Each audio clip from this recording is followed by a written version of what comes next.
வணக்கம். வாழ்க வளமுடன். நிறைய பேருக்கு கோதுமை தோசை பிடிக்கும், சில பேருக்கு பிடிக்காது.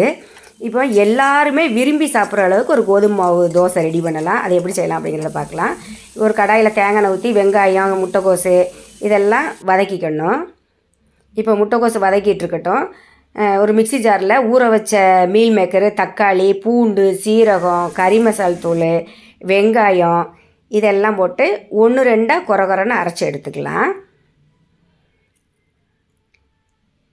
இப்போ அரைச்சதை இந்த முட்டைக்கோசு வதங்கிச்சு பார்த்தீங்களா, அதிலே உப்பு, இந்த அரைச்ச மீல் மேக்கரு இது எல்லாத்தையும் ஒன்றா போட்டு பச்சை வாசம் போகிற அளவுக்கு எண்ணெயிலே வதக்கிடணும். அப்போ தான் டேஸ்ட்டு நல்லாயிருக்கும்.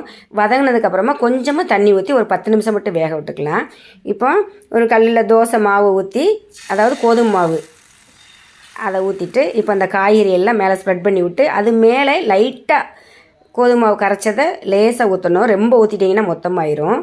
இந்த மாதிரி லேசாக ஊற்றிட்டு தோசை ரெடி பண்ணி சாப்பிட்டுக்கலாம். இப்போ மீல் மேக்கர் சாப்பிட்றதுனால ப்ரோட்டீன் அதிகமாக இருக்குது. பெண்களுக்கு மெனோ பாக்ஸ் ப்ராப்ளத்தை வர விடாமல் தடுக்குது. ஆண்கள் அளவாக தான் இதை எடுத்துக்கணும்.